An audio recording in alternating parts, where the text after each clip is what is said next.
Vale, pues buenas tardes, noches a los presentes. Y como decimos últimamente, pues doblemente gracias por la situación de alarma, pandemia, confinamiento perimetral, no perimetral. La verdad es que muchas veces aquí nos preguntan, oye, ¿qué podemos ir, no podemos ir? Yo la verdad, si os digo la verdad, no lo sé. Y aunque están grabando, si alguno tiene mucho interés y viene a una zona confinada, yo os hago un certificado y un salvoconducto y venís. Bueno, yo hoy no puedo hablar mucho en la presentación de Jesús. Jesús, bueno, pues nos conocía por presentaciones aquí que hicimos y me alegra decir que a todo el mundo le gusta hablar de su libro, ¿no? Y entonces Jesús tiene un libro pues de un tema que aquí no se ha tocado, el tema de medieval, pues contados con los dedos de la mano. Aquí hemos hecho charlas.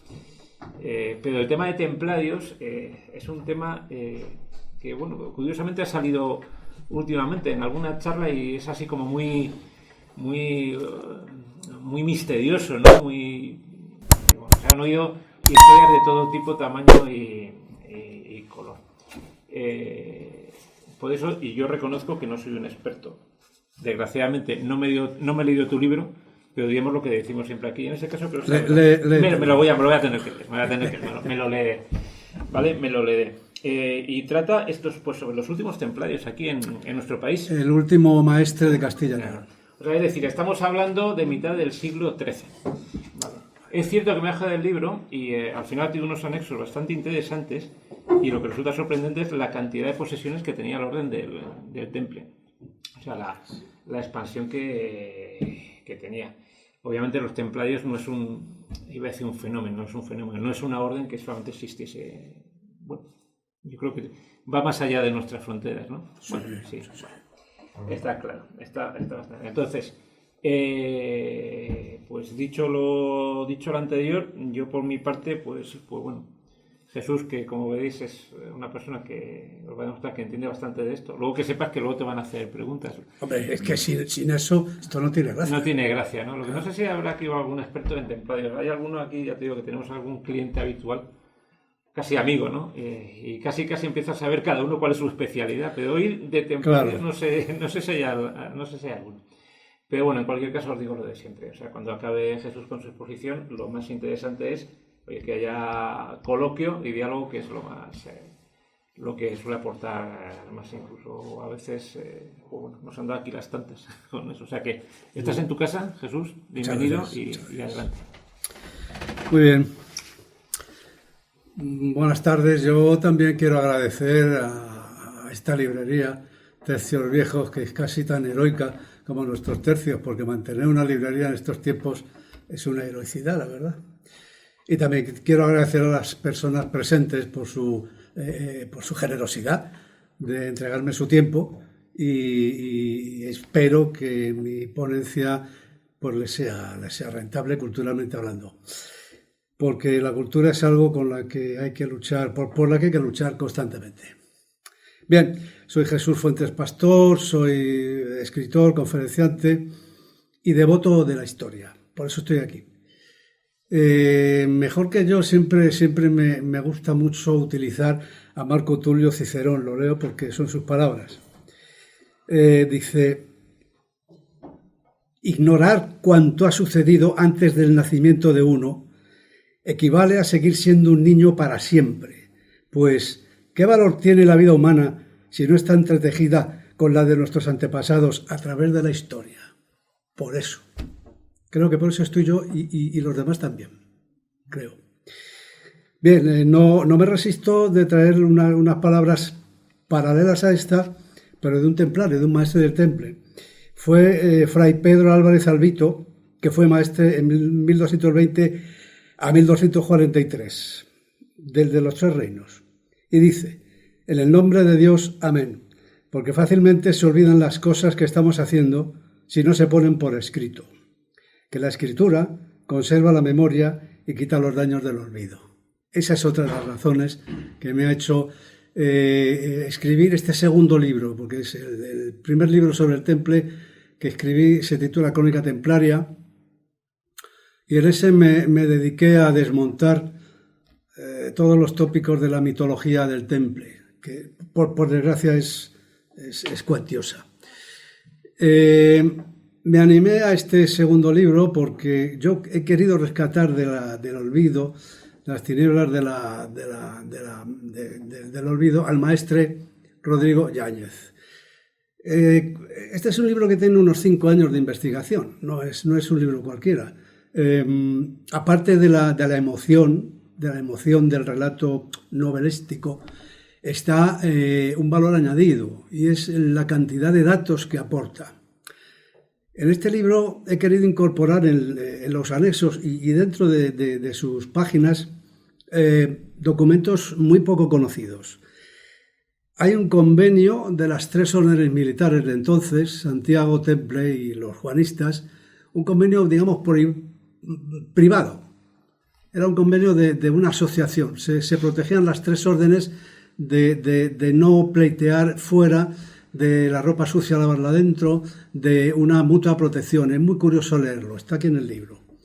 Y un documento que a mí me encanta, porque es la carta fundacional de Ceguín, que es el último documento que el maestre Yáñez firma, dando carta patente a Ceguín, Bullas. Merece la pena leerse porque es un testimonio impresionante. En los anexos del libro también incorporo un catálogo completo de maestres y de bailíos y un catálogo completo de posesiones templarias en España. Esa información por sí sola me parece muy interesante, pero dentro del libro hay todavía más información. Bien, si hablamos de un maestre del temple, lo primero que tenemos que saber es qué fue eso del temple. Y a mí no se me ocurre otra cosa mejor que esta cronología que he elaborado, porque yo pienso que hechos son amores y no buenas razones. Entonces, a través de esta cronología uno se hace una idea de los hechos del temple. En 1071 los turcos selyúcidas invaden Asia Menor y ocupan Jerusalén, es sabido. En 1099 se recupera Jerusalén. En 1118, Hugo de Pins, Andrés de Montbar, entre otros caballeros, se trasladan a Jerusalén con el fin de proteger a los peregrinos cristianos. Este es un capítulo bastante misterioso de la orden todavía no aclarado. Un grupo de señores franceses bien establecidos deciden dejarlo todo e irse a ese socarral de la Tierra Santa a proteger peregrinos, pero es un hecho comprobado. Seguidamente, en 1119, Balduino II les concede los subterráneos del Monte Moria y la cúpula de la roca. El patriarca Esteban les otorga la regla de los canónigos seglares de San Agustín. Eran personas normales que no tenían ni uniforme ni ninguna regla que les amparara. Entonces, este hombre les concede la regla de los canónigos para empezar. En 1128, el Papa Honorio II, en el Concilio de Troyes, instituye la Orden del Temple. Esto también es sabido. Aquí viene una anécdota que no me resistí en poner. En 1135 se da el primer ejemplo de préstamo hipotecario, suscrito por el Temple y un tal Pedro Desde en Zaragoza. Préstamo hipotecario, en 1135. Tomemos nota. En 1136, Roberto de Craón, segundo gran maestre del Temple, recibe de Bernardo, abate Claraval, San Bernardo, de Naude Novae Militiae. 1139, Inocencio II, en su bula Omne Datum Optimum, otorga al Temple la mayoría de edad, haciéndola dependiente directamente del Papa. Una prelatura personal. En 1147, Eugenio III, en París, les otorga la Cruz Roja sobre sus mantos blancos. Aquí se instaura el verdadero uniforme templario. La Cruz Roja, paté, o sea, en forma de espátula, sobre el manto blanco. En 1165 se construye en Palestina la fortaleza de Safed, que podía albergar hasta 2.000 combatientes. Ya hablaremos. En 1187, el desastre de Jatín. Se pierde Jerusalén y la ciega incompetencia del gran maestre Gerardo de Ridefort lleva a la orden a uno de sus mayores fracasos. He visto la película esta que se ve que como... En 1190 el rey de Inglaterra, Ricardo, reconquista Acre, incumple lo pactado con Saladino y ordena la ejecución de la población rehén. Ricardo Corazón de León. 1200. El Temple administra el Tesoro Real, concede avales, préstamos, reembolsos, constituyéndose en una gran banca.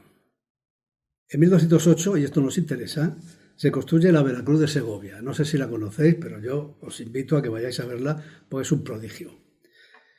En 1244, los turcos juarismianos saquean los santos lugares. En la lucha, el Temple pierde más de 300 caballeros. En 1250, el maestre Guillermo de Sonnac muere en la batalla de Almansura.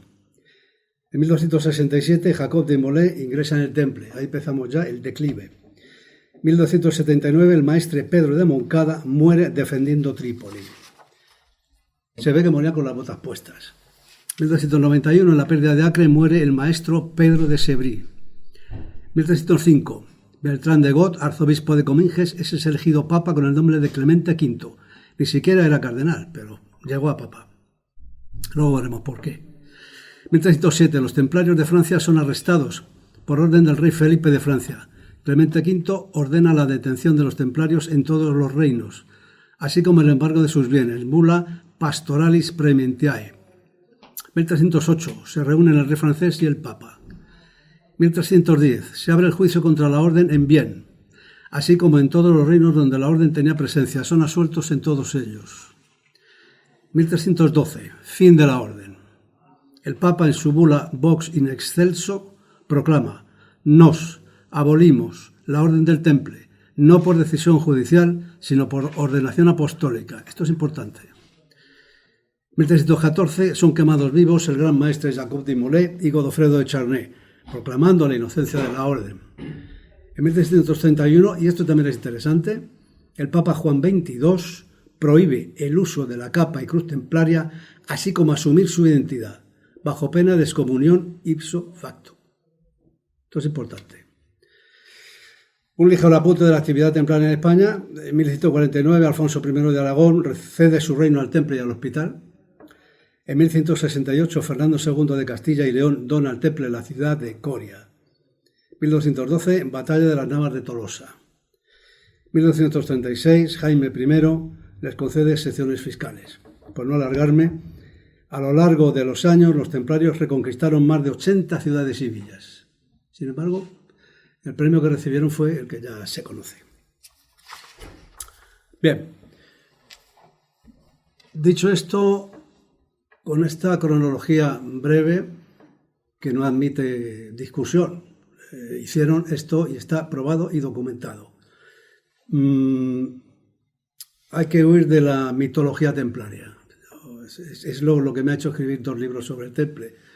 El primero que leí era algo asombroso, que convertían el plomo en oro, que eran nigromantes, que adoraban ídolos, vírgenes negras, exacto.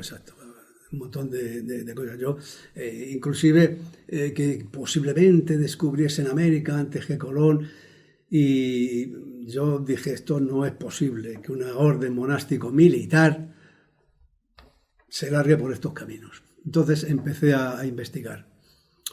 Las investigaciones apoyaron luego este libro.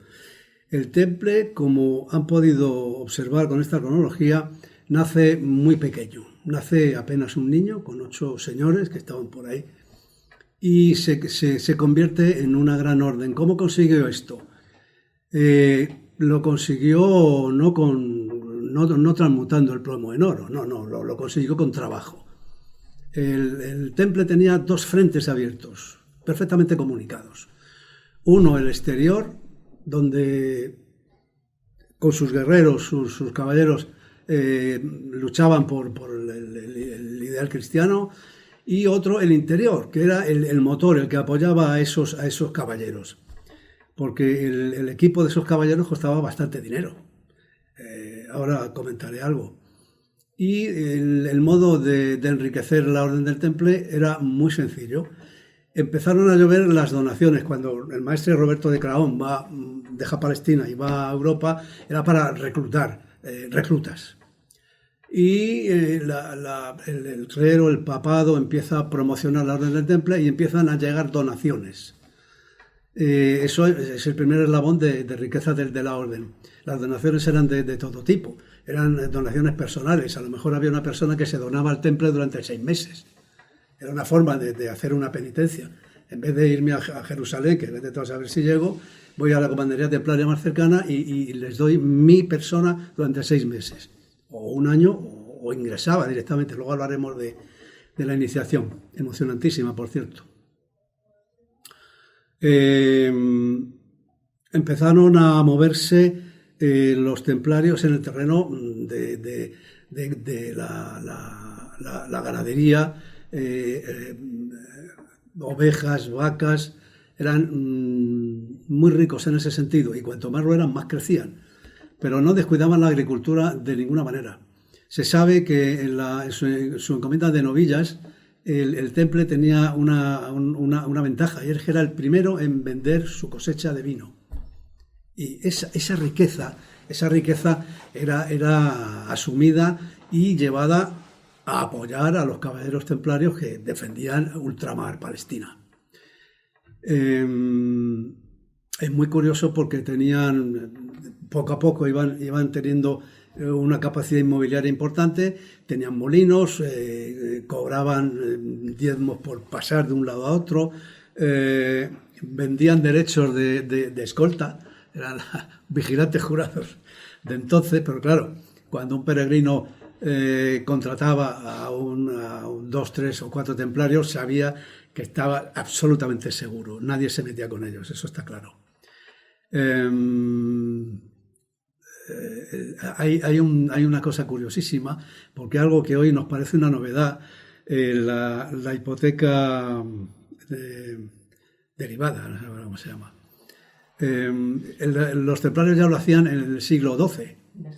Inversa, gracias. La hipoteca inversa, que es tan conocida hoy día y que está tan de moda, pues los templarios ya lo hacían en el siglo XII. Le llamaban donación post obitum. Que le compraban la casa a un señor, le daban el dinero y iban a por la casa cuando este señor moría. O sea, es curioso cómo estaban avanzados. Se hicieron también recaudadores del óbolo de Pedro y expendían cheques y expendían tarjetas de viaje. Y era curioso porque un peregrino que iba a Jerusalén o donde fuera se había enterado de que en la comandería del temple, si él entregaba allí su dinero, le daban un papelito que lo cobraba en la comandería del temple de donde él iba. Por lo tanto, no llevaba dinero por si le robaban. Y en la comandería del temple a la que él llegaba, entregaba el papelito que no estaba escrito en un idioma normal. De todas maneras, nadie sabía leer en esa época, latín menos. Pero ellos le ponían una serie de símbolos de la comandería receptora a la comandería donde iba este señor. Entonces el comandante de la comandería veía que ese documento era auténtico. No se preocupe usted, tiraban del cofre, tenga usted su dinero. En fin, ese era el motor fundamental que luego procuraba a los templarios su misión en ultramar y en construir esos castillos tan costosos, y no fue uno solo. Quiero traer aquí, para hablar de la poliorcética del temple, al testimonio de un enemigo del temple, el secretario de Saladino y Majadín, que este señor decía del castillo de Bagras: lo apercibimos alzándose sobre una cumbre inconmovible, elevándose sobre un risco inexpugnable, tocando el cielo con su suelo, rebasaba el signo de Géminis, infiltrándose en los barrancos, escalaba los montes, recostaba sus muros en las nubes calado por la bruma, inseparable de los nubarrones, tendido al sol y a la luna. Nadie habría osado subir allí, era un castillo de templarios. Guarida de hienas, bosque poblado de fieras, heredad de sus vagabundeos, antro de sus correrías, refugio de donde provenían las calamidades, lugar de donde salían las calamidades, carcaj de sus flechas. Este hombre, primero, expone dos cosas: la poca simpatía que tenía por los templarios y la proeza de ese castillo, ¿no? En fin, más o menos. Volviendo un poco al trabajo de las encomiendas, la encomienda de Lobillas, por ejemplo, era una encomienda muy importante. Y aquí se constituye un tejido social que seguramente pasaría desapercibido y ha pasado desapercibido a través de la historia. Pero es muy importante porque conforma una sociedad laboral distinta. La gente que no tenía muy claro su destino, se había enterado de que la comandería templaria necesitaba trabajadores, necesitaba herreros, necesitaba pastores, necesitaba, en fin, trabajadores. Y acudían al maestre y le decían, maestre, mi familia y yo somos yugueros y queremos trabajo. Entonces, sí, bueno, pues pasar, y les daban una vivienda y les ponían a trabajar inmediatamente. Les daban un pequeño salario, aparte de vivienda y comida, pero lo que es más importante es que al entrar en el círculo templario tenían una seguridad social absoluta. Ningún obispo, ninguna autoridad de ningún pueblo podía decirles lo más mínimo. Primero tenían que llamar al maestre. Este señor ha hecho esto. Y el maestre vería si los castigaba o si no los castigaba. Esa protección para mucha gente fue valiosísima, porque entonces la vida de un trabajador del campo valía nada. Y ahí se hace un fenómeno social importante.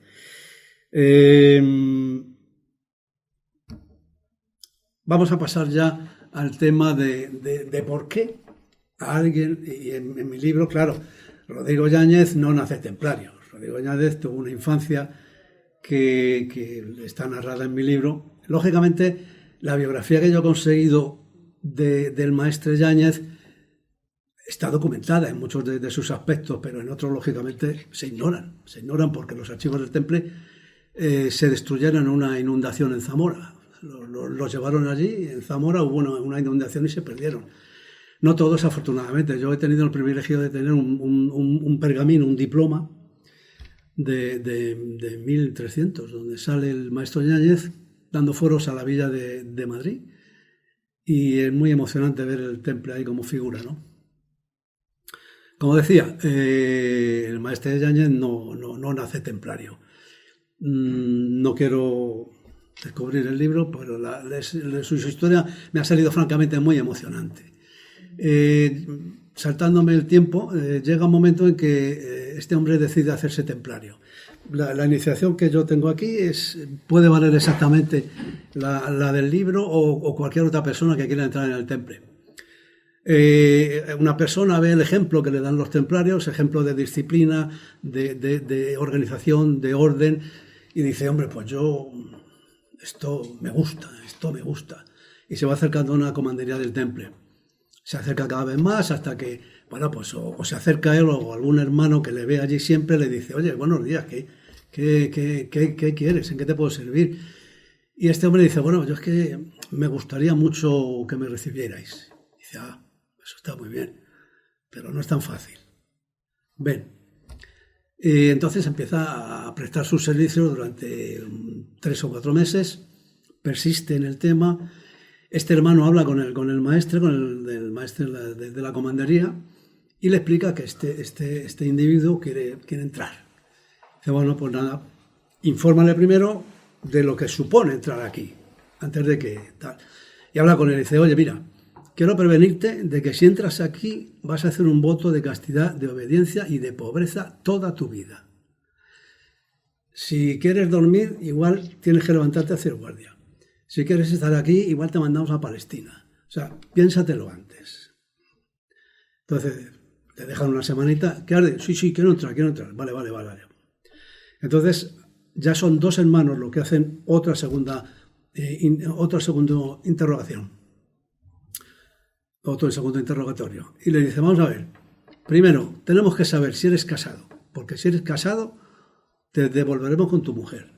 Segundo, ¿has pagado algún dinero por entrar aquí? Porque si lo has hecho, te irás igualmente.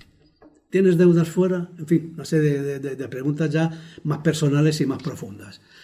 El hombre pues dice, no, ni estoy casado, ningún problema. ¿Persistes en entrar en la orden? Persisto. Bien. Entonces ya me informan al maestre. Bueno, pues aquí hay que recibirle a este hombre. Entonces normalmente hacían las iniciaciones en la mayor intimidad posible, en la propia iglesia de la comandería, de noche. Y era un capítulo, se reúne todo el capítulo de la comandería con el maestre, y tiene varias fases. El capítulo central y una especie de etapa. Los dos hermanos le acompañan, cierran la puerta, le dicen: te volvemos a preguntar todo eso. ¿Quieres seguir entrando en la orden? ¿Estás seguro? Sí. Le dejan un momento fuera, los dos hermanos entran, informan al maestre: este señor quiere entrar, maestre. Bueno, pues que pase. Entonces ya pasa y el maestre se lo va a preguntar: ¿estás seguro? Sí, estoy seguro. ¿Me juras por Dios y su Santa Madre? Sí, pues lo juro todo, tal.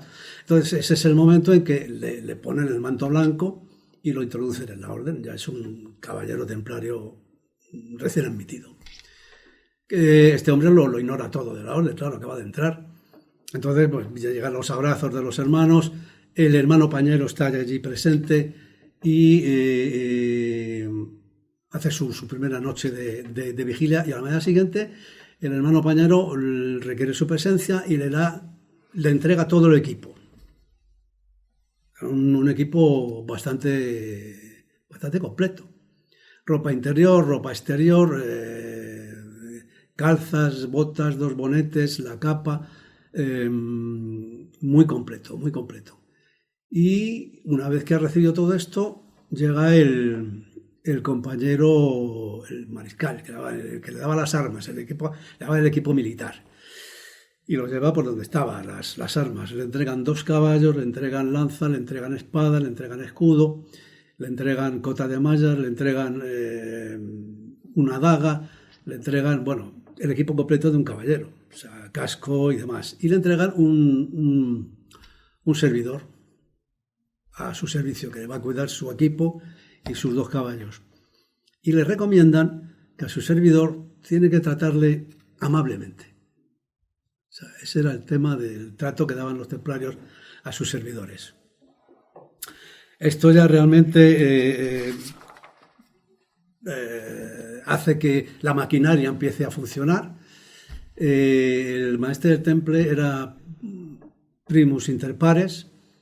Al maestre del temple, la misma maquinaria para la casa central en Palestina funcionaba igual en cualquier provincia. El comendador de la provincia se reunía con sus oficiales y formaban el capítulo.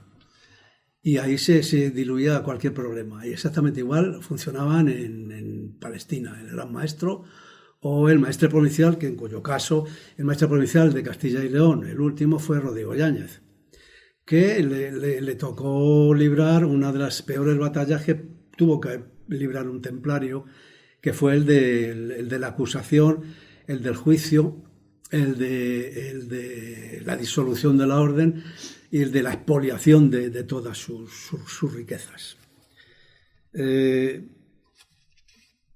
Voy a leer un poquito el equipo militar. Cota de malla, casco, loriga, cota de armas, zapatos de armas, espada, lanza, escudo, puñal, además de 2 o 3 caballos. En fin, el equipo era completo. Y ahí empezaba la dichosa acción por el temple en Palestina. Y en Palestina al final hubo templarios españoles, pero los ejércitos cristianos, cuando decían ¿dónde están los templarios?, a veces decían, los templarios tienen bastante trabajo en la península, pero en fin, en Palestina hubo muchos templarios y cayeron muchos con las armas en la mano.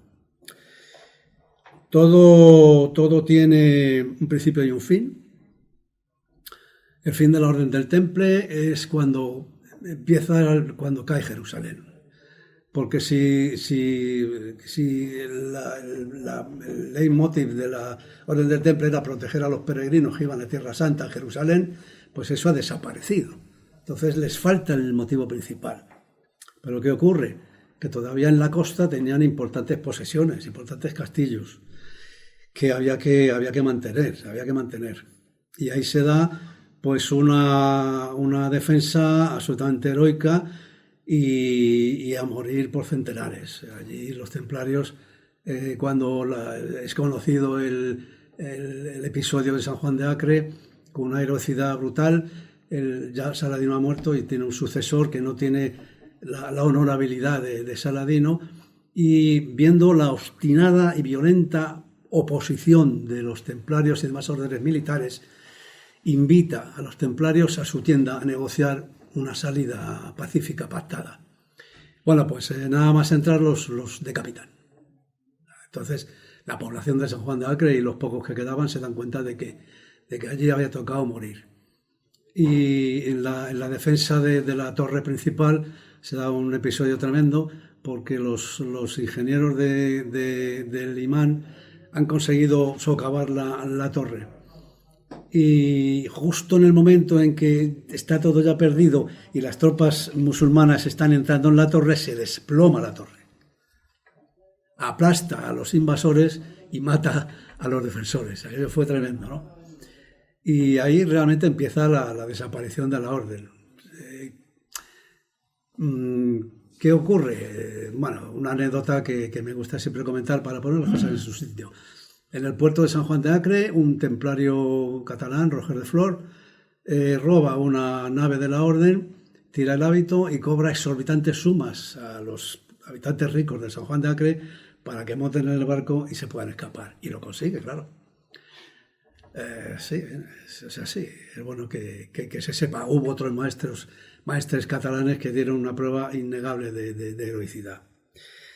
¿Qué ocurre después de eso? Hay un interregno, un silencio, una respiración contenida de las monarquías, porque había muchas coronas en Europa que estaban enormemente endeudadas con el temple. Y empiezan a pensar, si es que al temple le debo yo, bueno, el rey Felipe el Hermoso de Francia no solamente había falsificado moneda para librarse de los desastres financieros, es que tenía un préstamo deudor al temple enorme. Este buen hombre, que era inteligente pero poco escrupuloso, decide robarles. Muerto el perro, se acabó la rabia y se pone en contacto con Clemente V, que ya es papa.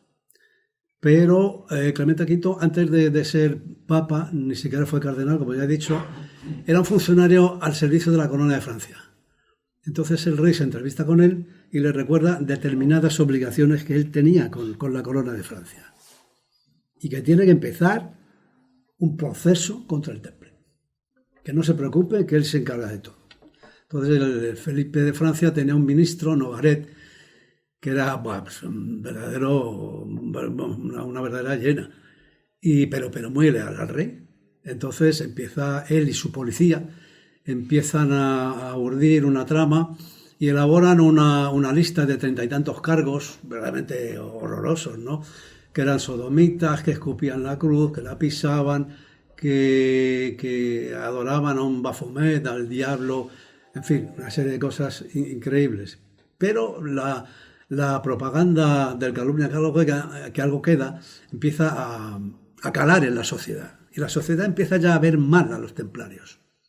Entonces, como el caldo de cultivo está ya preparado, el viernes 13 de 1312, por ahí viene lo del viernes 13, el rey Felipe da la orden secretísima de detener en la misma noche a todos los templarios de toda Francia. Efectivamente, los templarios están, y la pobre gente que trabajaba en las comanderías, totalmente durmiendo. Y los detienen. Entonces el escándalo es mayúsculo, porque apresan al gran maestre que estaba allí y por todas las cortes de Europa empiezan porque el temple tenía posesiones en Inglaterra, en Alemania, en Italia, en España, en todas partes. Y muchos reyes dicen, bueno, aquí pasa algo raro y aquí hay que esperar. El juicio en Principado del finado de Viennes, pues duró mucho. Lo justo para que muchos templarios bajo tortura confesaran que eran ciertas todas esas acusaciones, con lo cual reforzaban la acusación sobre su orden. El propio gran maestre Jacques de Molay no pudo soportar la tortura, ya era un hombre mayor, y lo confesó. Claro, es cuando Nogaret hace pública la confesión del propio maestre del Temple, el edificio ya se cae del todo. Entonces muchos templarios dicen, pero si mi maestre ha reconocido que esto es verdad, estamos perdidos. Y a pesar de eso hubo una reacción totalmente distinta en otras coronas. En Castilla, como hablo muy bien en mi libro sobre los procesos de Salamanca y Tarragona, los templarios son oídos. Aquí en España, las coronas en España todavía no existía. En las coronas de la península ibérica a los templarios se les detiene, pero no se les tortura. Se les detiene bajo arresto, a espera de qué es lo que pasa. Tanto en el Concilio de Salamanca como en el de Tarragona, para los templarios de la corona de Aragón, no encuentran pruebas que justifiquen todo eso. No encuentran pruebas. Pero claro, ya está el rey de Aragón y Cataluña, el rey de Castilla y León, pues echando una ojeada a sus castillos y a sus posesiones. Maestre Yáñez tiene una idea magnífica y habla con doña María de Molina, que es una mujer muy, muy atractiva en la historia de España. Es muy interesante esa figura, yo recomiendo que se profundice en ella, porque fue esposa, madre y nieta de reyes. Y al pobre Yáñez le toca pasar por todo eso.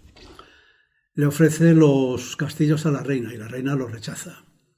Ese va a ver al príncipe, se los ofrece al príncipe y el príncipe los rechaza, porque ven que eso quema, es un regalo envenenado. Y el rey pues acaba despropiando a toda la orden del Temple de sus castillos, de sus ganaderías, de sus encomiendas, que valían mucho dinero, y se las empieza a regalar a todos sus nobles. Entonces se empieza a pagar favores con dinero ajeno, con dinero del Temple. Y bueno, pues la historia del Temple más o menos es esta. El 3 de abril de 1314, y por la bula Vox in excelso, el Papa hace pública su decisión, que es importante leer el texto. Dice: nos abolimos no sin amargura e íntimo dolor, el hipócrita, dice, no por decisión judicial, sino por ordenación apostólica, abolimos la orden del Temple y todas sus instituciones. La orden del Temple nunca fue condenada, fue abolida por quien lo creó, por el Papa. Muy distinto el Papa del comienzo a este Papa Clemente V, que es pues un traidor, un vendido.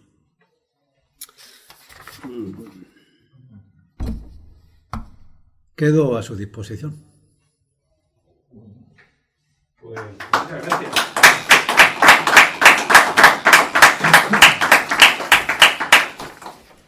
Los has dejado a todos. Bueno, bajo aquí el mascarón de prueba. Ruegos y preguntas. A mí me ha llamado especialmente la atención, no solamente de lo mencionado, pero sí de Castilla. En la zona de Castilla y León, concretamente en León y en la zona del Bierzo, en Ponferrada, tenemos un verdadero pequeño curso, pequeña exposición, sobre todo el tema de templarios. Ponferrada. Hay una serie de castillos a lo largo hasta que se llega a Piedrafita, hasta Piedrafita o Cebreiro, sí, que siempre sale la noticia por los temporales. Y este verano me llamó la atención porque descubrí, a través del famoso Facebook, una escultura que había hecho un lugareño, esculpida en un castaño, que ahí es el árbol. Sí, tengo fotos aquí. Algo he oído. La figura está espectacularmente hecha y bueno, tienen mucha devoción a toda esa parte de España, concretamente en esa zona, a todo lo que es el Temple. Y el castillo de Ponferrada merece mucho la pena, no solamente por el entorno, sino por la decoración del propio castillo y por la exposición que hay en los salones interiores. O sea que para el que es un poco profano, no, por los profesionales no, hay documentos, por cierto, muy interesantes expuestos, sí. Y están muy bien. Bueno, muy yo lógicamente no me he podido sustraer a estar mucho tiempo recorriendo ese castillo. Ya. Porque yo tengo pruebas de que en ese castillo era una especie de de Penemunde, de los templarios. Penemunde. Salvando la distancia. Salvando la distancia, perdón. Allí se forjaban unas espadas con un temple totalmente desconocido, ¿no? Y ese castillo efectivamente es uno de los Santa Santorum.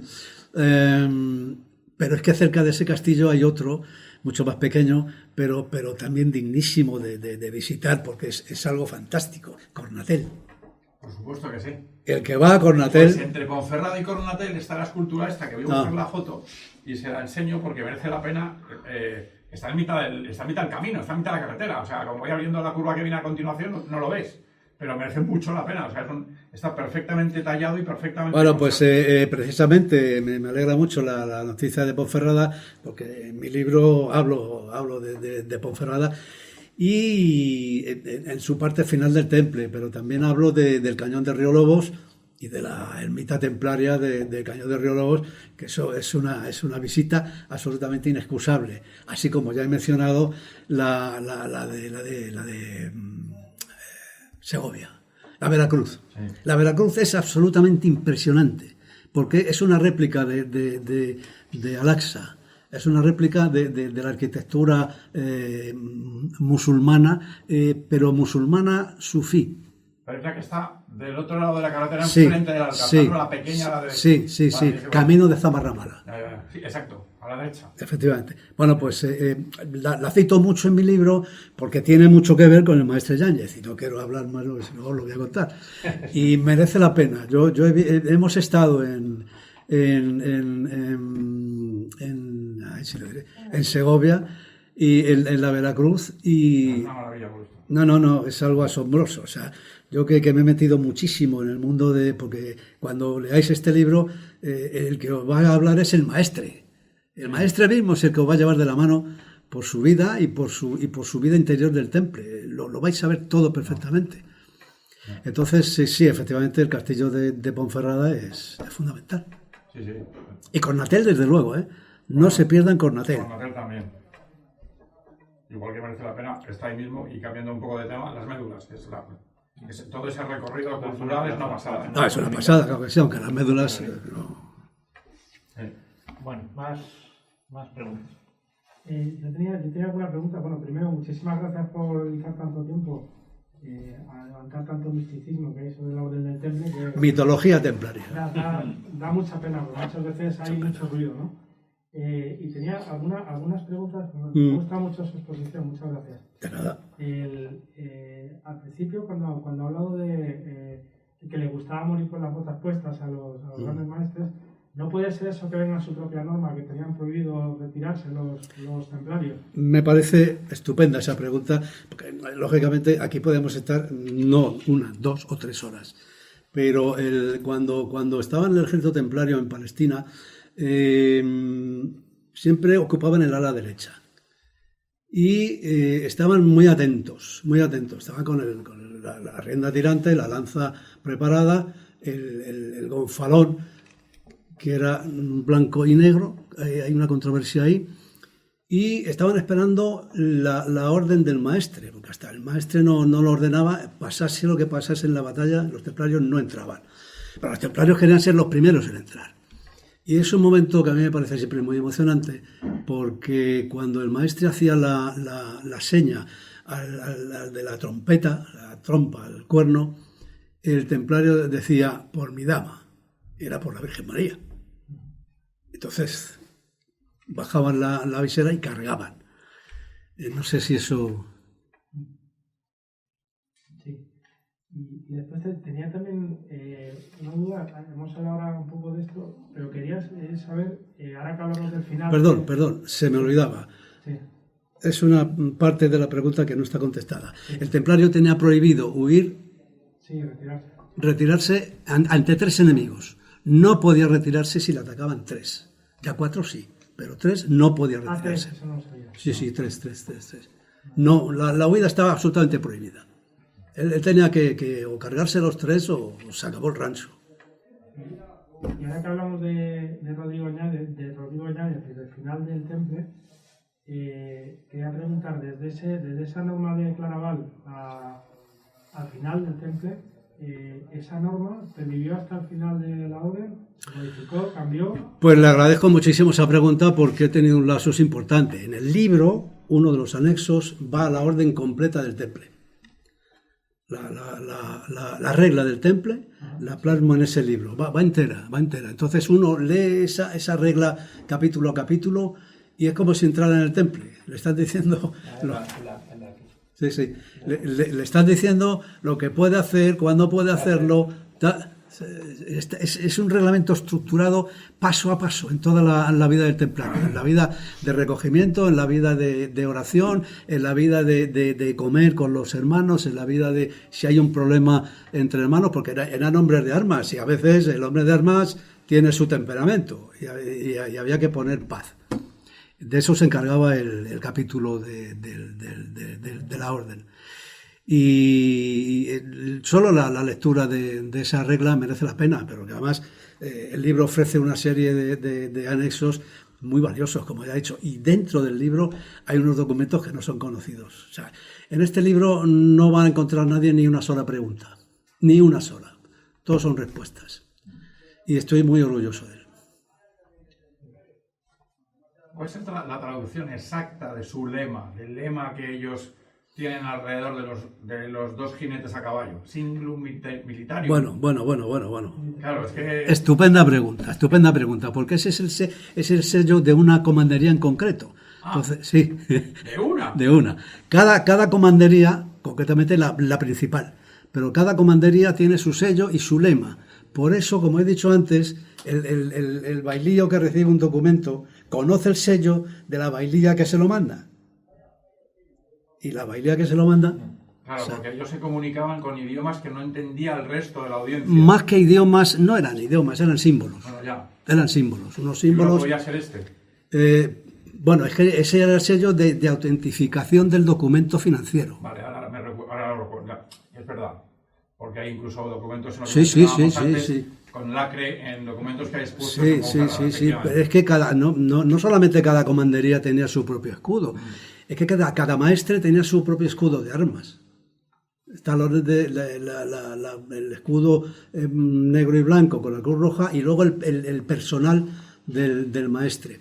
Era un privilegio solo perteneciente al maestre, porque en este libro hay un momento en que quiere decir que todas las posesiones personales de este hombre desaparecían, porque ya dejaba de ser Pepito Pérez.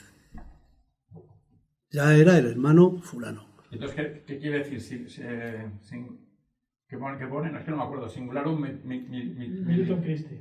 Militum Christi, ¿no? Sí. Es que ese sello ha dado mucha mitología también que hablar, porque se ven dos jinetes sobre un caballo. Sí, por la humildad.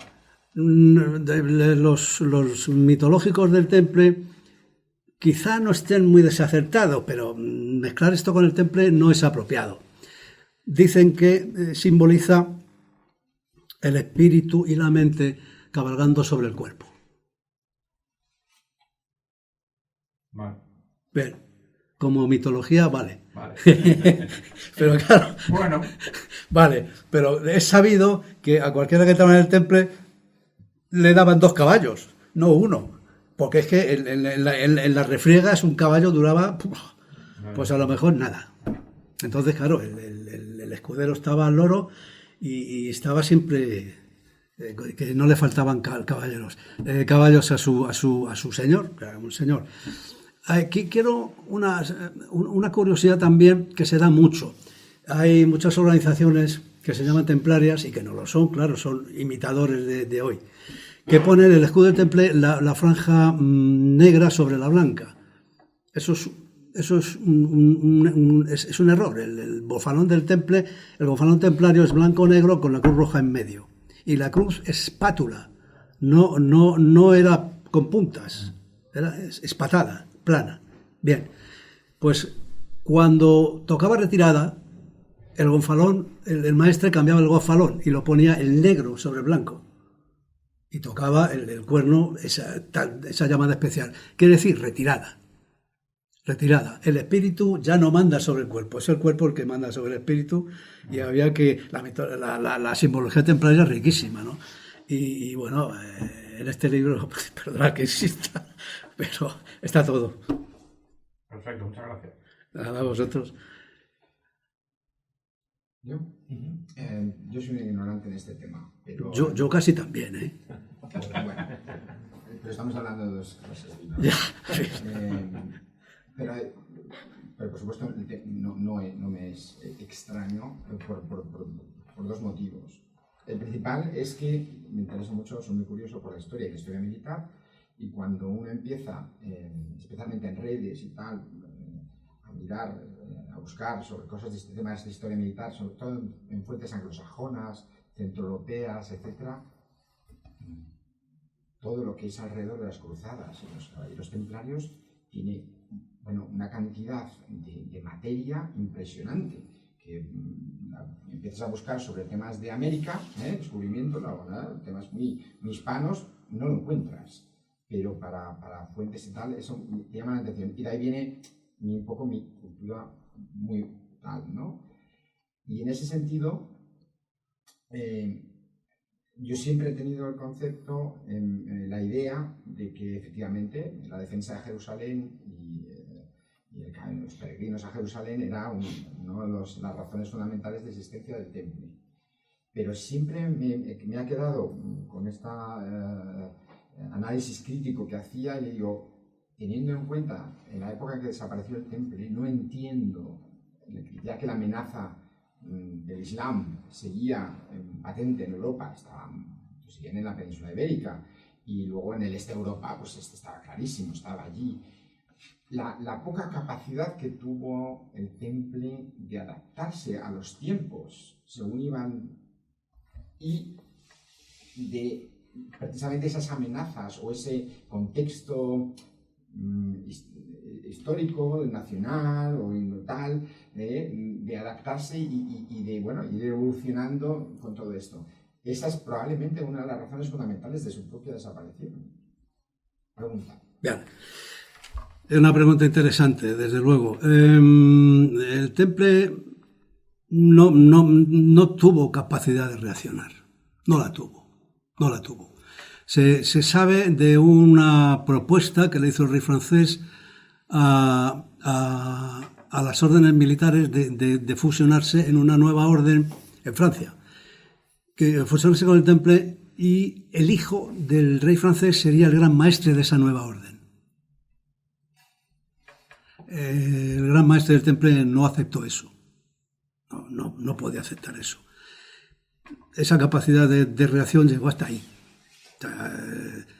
Esa oferta envenenada que le daba el rey de Francia no se podía aceptar, porque entonces el temple perdía su personalidad. No del todo, porque fue en Portugal donde muchos templarios obtuvieron refugio con la Orden de Cristo portuguesa. Si os fijáis en la cruz de la Orden de Cristo, es muy parecida a la del temple, y es que muchos templarios ingresaron en esa orden. Fue una orden de acogida de los templarios. Hay también en mi libro, narro el final de algunos templarios, que fue diverso, ¿no?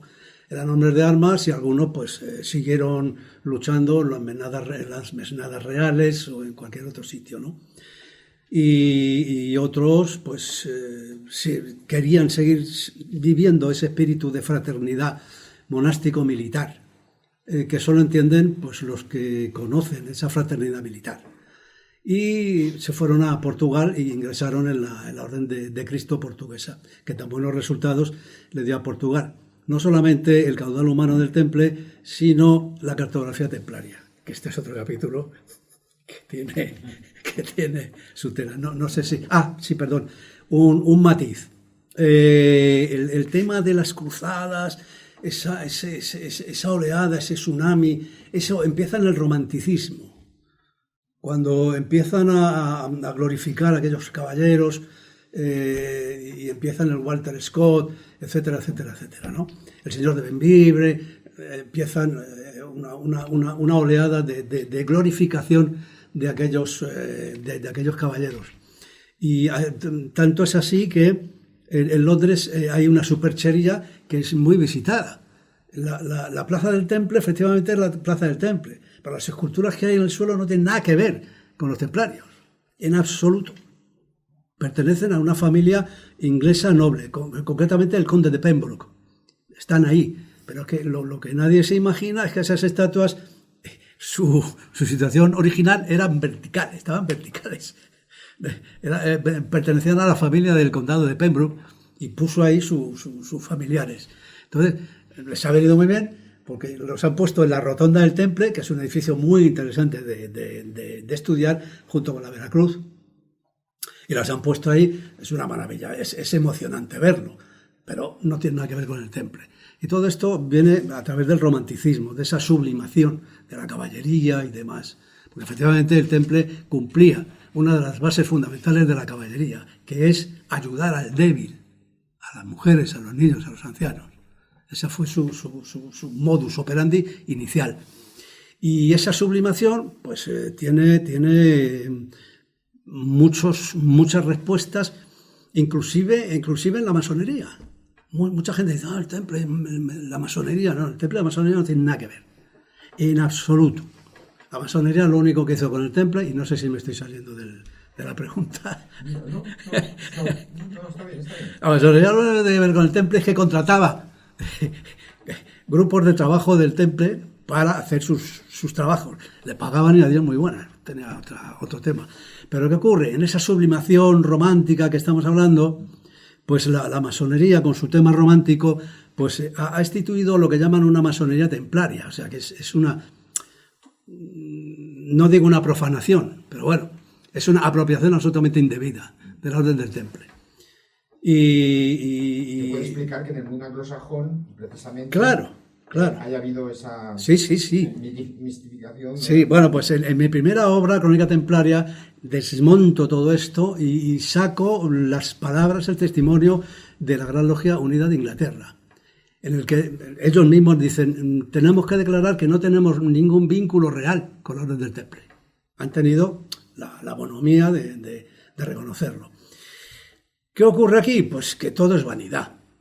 Y hay gente que le encanta vestirse con gorros, espadas, collares, le encantan. Y entonces pues se meten en este tipo de círculos. Yo desde luego, a mí me han preguntado montones de veces, ¿hoy existe el Temple? Y digo, pues no existe el Temple. En primer lugar, porque si es usted católico, tiene que atender que si usted es católico y se pone un uniforme del Temple, está excomulgado ipso facto. Desde Juan 22.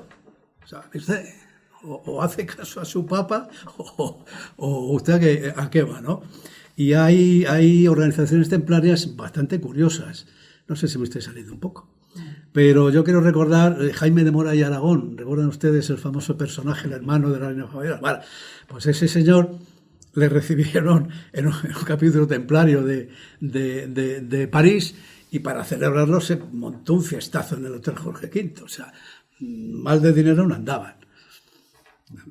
Y luego hay mucha gente, yo lo digo con todo respeto, gente de poco apellido y mucha bolsa, que ingresan en organizaciones templarias. Hay una en Ginebra que es famosísima, que para entrar ahí, ahora es así, príncipe de no sé qué, del Santo Sudario, espadas, cruces, bueno, la ceremonia es fastuosa. Entonces, claro, una persona que yo no soy más ni menos que nadie, un nombre y unos apellidos normales, pero a mí no se me ocurre jugar no tengo ningún complejo de inferioridad que me llevara a hacer una cosa así, ¿no? Bueno, hay gente para todo, pero insisto, hoy día la Orden del Temple no existe. Y esas elucubraciones, que si los escoceses, que si el rey Jacobo, que si la pervive, no. Mitología templaria. Para mí seguirá siendo una incógnita, no esperaba tampoco que me lo contestara ahora, pero cómo los templarios, con lo inteligentes que debieron ser esta gente para crear ese poder y esa organización, etcétera, no supieron asegurar su propia supervivencia y esa diplomacia con los poderes de aquella época, empezando por el Papa. No pudieron. Si es que el primero que les desautoriza es el Papa. Ya a partir de ahí se acabó. Es más, se dan conatos de resistencia armada muy conocidos, tanto en Extremadura como en Castilla no, porque el maestre ordenó que de violencia nada.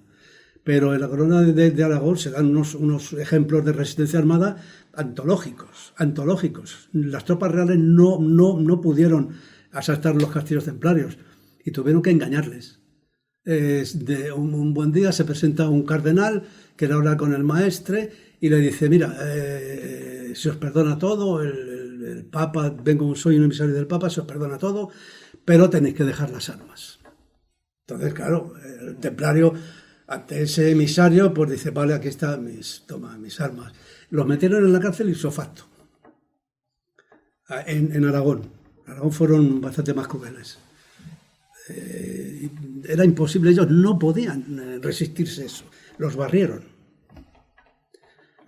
esa noche, además con nocturnidad y alevosía, y luego poco a poco en los otros reinos, como ya he dicho, los monarcas de los reinos decían, mire usted, yo no me creo esto, porque llevo toda mi vida, me he criado entre templarios una temporada, he visto lo que he visto, los veo trabajar, no, un momento. Pero el tiempo fue pasando, como ya he dicho, y dijeron, bueno, esto está acabado y me quedo con lo vuestro. No pudieron evitar eso.